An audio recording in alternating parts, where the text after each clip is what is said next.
Hello, world history students. Today we're going to be talking about the Enlightenment, and we're going to do some drawing. The first thing I want you to do is get out a piece of paper, turn it on its side, and go ahead and write topic 3.4. That's what section of the book that we're in, and you can write the Enlightenment. So the first thing we're going to draw is in the center. I want you to draw a king with two things in his hands. This king can be angry or whatever you want. I'm going to kind of treat this like Bob Ross a little bit. He can be an angry king or a happy king. You can make a nice happy king here if you'd like to. Just draw a king in the center. In one hand here, he has a sword.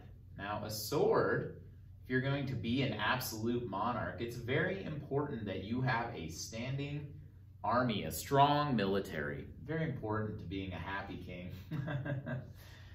So you have this sword here in his hand. This is also a symbol of secular power. If you remember back to the Renaissance, secular means non-religious. But in absolutism, the king gets his power from how the Catholic Church at that time was interpreting the Bible. And they interpreted the Bible to say that the king has unlimited power and that he has control, or she, if it's a queen, has control over everything. So in this hand, we're going to draw a corsair, which is a symbol which would be carried by a priest. And this is a symbol of the king's religious power. Now, the king, of course, oversees a kingdom, okay? He's in charge, or a queen is in charge of a whole kingdom.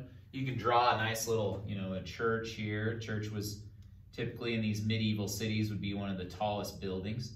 You can draw some happy people there. There's happy stick figures in the center, okay?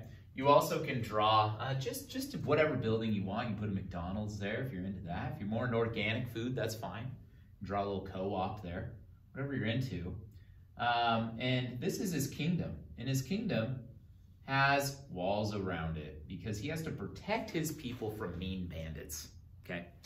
Now, this king is given absolute control because he is an absolute monarch. And we've already talked about King Louis XIV, and we also talked about King Philip II. And this is the established government, is having kings like this guy here, having kings that run a country. And it was how things were from after Rome all the way up to, really today, there's still kings and queens. But absolute monarchy specifically existed from about 1600 to 1900. What you had was that there was a lot of wealth coming from the New World, and the Pope's power had fallen, and so they had this vacuum of power that needed to be filled, and it was filled by these absolute monarchs. Okay, so what happens is this whole system of government, as you know, we don't have in America today, and the question is, why don't we have that system? Why do we have a democracy, Mr. Dalebout? Well, that's what we're going to talk about today, and a lot of it has to do with coffee. Just going to be as cheesy as possible. So I want you to go over here. We're going to draw in kind of a loop, okay? So first off, we have a little event that we've already talked about called the Scientific Revolution. Scientific Revolution. Now you might remember Galileo. Galileo in the Scientific Revolution, he found that the Earth actually was the center of the solar system, not the sun, okay? Now when he found this out, he... When Galileo found this out, what he realized was that natural laws govern everything and govern our world, that there's natural properties written into it, like the programming language in Minecraft, but Minecraft is our world and the programming language is mathematics. And Isaac Newton really runs with this, and he comes up with ideas like gravity, boom, that when you drop something, it falls. And why? It's because the mass of the Earth pulls the object to it. So what happened was that people were making these scientific discoveries. What some people thought is like, let's apply these same ideas rather than just taking what the Bible says. Let's go ahead and apply these same ideas of the scientific method and empirical evidence, like finding actual evidence for what you believe, and apply it to philosophy and politics. One famous gentleman, you can go ahead and draw, for the Scientific Revolution, draw a little sun up here. He can be a happy sun if you want. You can put a little smiley face. I'm just drawing a normal sort of fireball. And then I'm going to draw an earth circling around it. So you can remember that the scientific revolution was about the heliocentric solar system. What you have is a dude comes along, and his name is Descartes. Here's my picture of Descartes. He has a cool hairdo here. Descartes was from France. That's a French name, but he did a lot of his writing in the Netherlands and in other places around Europe. And just to remember who he is, we're going to have him pushing a cart, a Descartes, if you will. So we can draw him pushing a cart. Here, he's going to have, it's a shopping cart here. And the shopping carts, I'm not sure when they came into existence. Imagine it's the last 100 years. So Descartes wouldn't have had a shopping cart. And the cart that he is pushing is called rationalism. I'm going to draw it on the other side of the cart. Rationalism. You can go ahead and draw that. I'm going to give him some really short legs because I think it's fun to just, draw some short legs on this guy. There you go. And this gentleman's name is Descartes. Descartes is famous for saying, "I think, therefore I am." The idea is that the only thing we can really know, we can read the Bible and understand things. He was actually a Christian. But the only things that we can really know is what we are perceiving with our experience. So the only things, he brought things down to its very basics. There's a lot of things that you think you know, right? Like what's happening in Washington, D.C. and all that stuff. And you can watch the news and figure it out. But he said actually the very base level of knowledge is that you are a thinking being, and that's the only thing you can actually know, is that you are a thinking, living thing. That's what Descartes was all about. So Descartes is pushing this idea of rationalism, and he's using the scientific method to figure that out, okay? And so people take Descartes' ideas, and they apply it to politics. And by politics, actually maybe I should say apply it to government. So if we drop all the baggage, like, the Bible verses and stuff and the feudal system and all those things that have propped up the feudal system, where you have a king at the top and all the peasants down at the bottom. If we just think about what is the most effective form of government, and we apply scientific knowledge to that. And the first thinker to do that, his name was Thomas Hobbes. And Thomas Hobbes actually was the writer of the Leviathan, which is where I've got this drawing from. But what I want you to do is in a different color, just to separate it from this image, go ahead and draw a Leviathan. Okay, a Leviathan is a big, mean sea monster. Okay, and so I want you to draw a mean Leviathan. And this Leviathan is chasing a guy. But this guy is going to have horns, okay? And he's going to have a pitchfork. He's like a little devil. And he's going, ah! And he's running away from the Leviathan that's going to eat him, okay? Now, this is, gosh, I kind of squished this. Hopefully you have a little bit more room. But you can go ahead and write over here somewhere, Thomas Hobbes. Now, Thomas Hobbes is going to be our first figure that we're going to memorize for the Enlightenment, and he's writing just a few years after Descartes in 1651, okay? And Descartes said that life without government, without this king, is nasty, brutish, and short. It's complete anarchy, and everybody's going to kill each other. So the idea is that people are evil. People are evil and need government to keep the peace. Okay? People are evil and they need the government to keep the peace. So this is where we're at on our drawing so far. Now, the way that they do this, the way that they create a government, is that the people down here need to make a social contract with the king to determine what are the powers of the king and what are the freedoms of the people. Now you can go ahead and draw a little contract here, okay? Draw little curly cues for the paper. And Thomas Hobbes came up with this idea. You can write social contract. Now this idea, this idea is Hobbes, and it's also Locke and Rousseau, which other people want to talk about. But a social contract is between government and people. And it lists the freedoms of the people and the responsibilities of the government, okay? So people are going to take this idea of a social contract and they're going to run with it. And they're going to come up with several different ideas. So what I want you to do is on this side of the paper, I want you to draw a massive coffee cup, okay? It's going to fill the whole side of the paper here.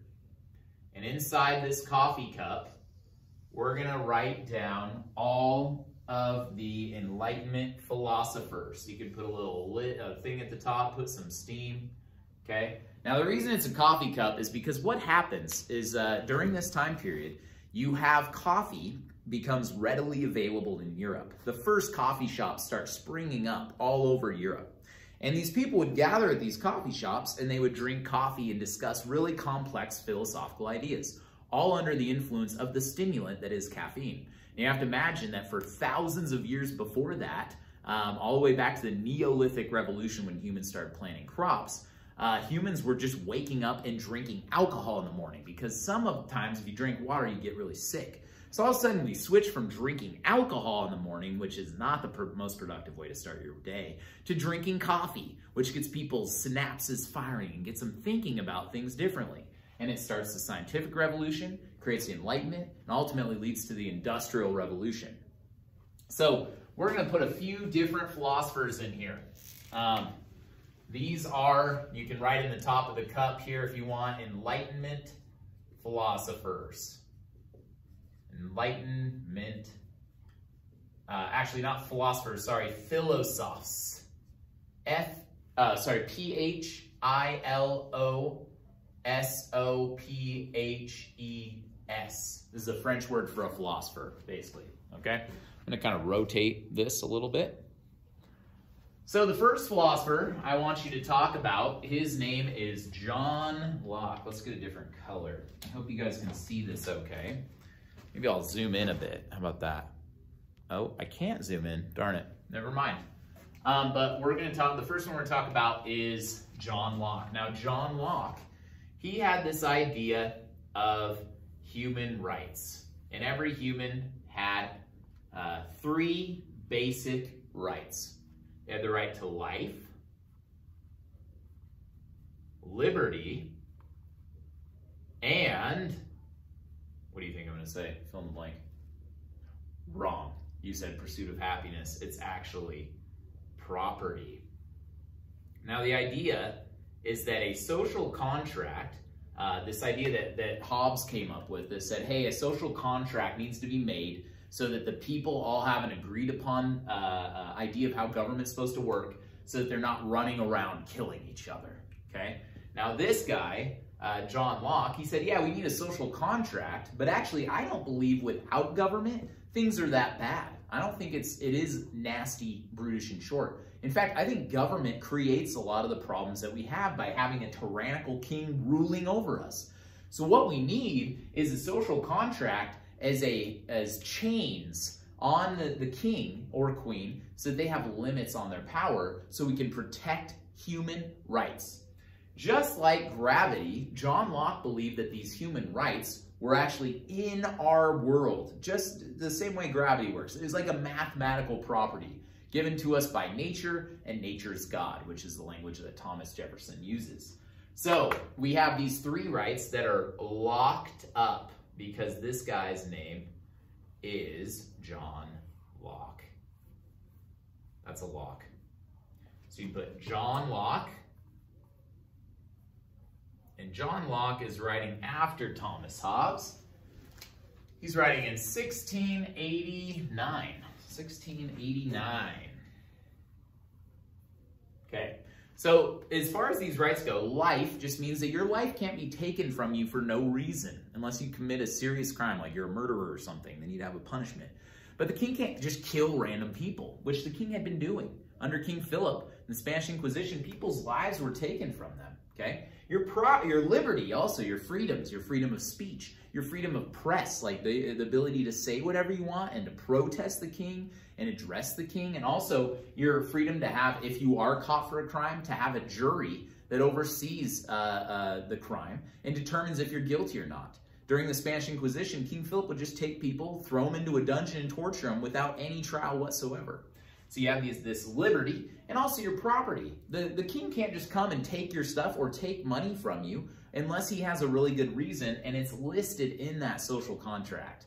And so these ideas influenced Thomas Jefferson, and later he will write the first constitution, well, not the first, but probably the most significant constitution in the Western world, in Europe and America, which is the Constitution, okay? I said Thomas Jefferson, didn't I? Sorry. The Declaration of Independence he wrote, and then the Constitution was written by James Madison, both influenced by these philosophers that came before them. So let's do a couple more, and then I'm going to end this first part of the video.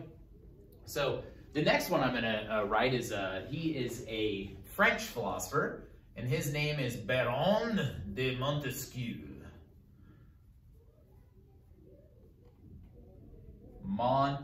Actually, wait a minute.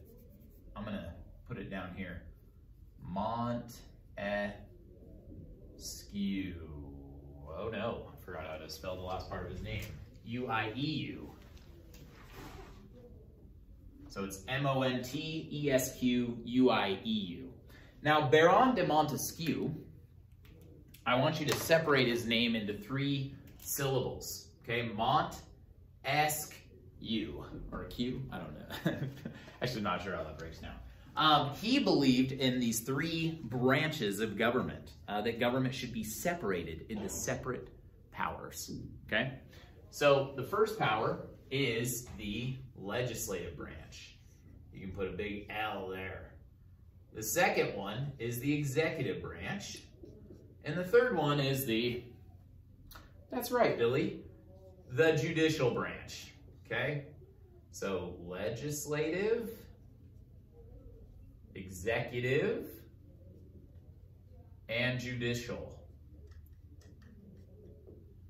Now, the legislative and executive and judicial, you've probably heard in American government, and that's because Baron de Montesquieu, most of his ideas make it into the Constitution or a form of government more than any of these Enlightenment philosophers. This idea is called separation of powers. And this is a critique of absolute monarchs. Now, the executive power, or the legislative power, is the ability to make laws. Executive's ability to execute laws. And the judicial power is the power to judge whether those laws are okay or not. Now, a king or a queen had all 3 of those powers put into them. They could make up a law, everybody wears purple pants on Wednesday or whatever, and then they could make that law, they'd execute it. If you didn't wear purple pants on Wednesday, you'd have your head chopped off, and then you judge whether it's good. They're like, yeah, I think it's good. God's picked me to rule, so yeah, it's perfect. Now, what Baron de Montesquieu said is, in order to stop tyranny from power from consolidating to one person, let's split up the branches of government. And so today in America, we have the Congress, the President, and the Supreme Court. We have 3 different types of government. Okay,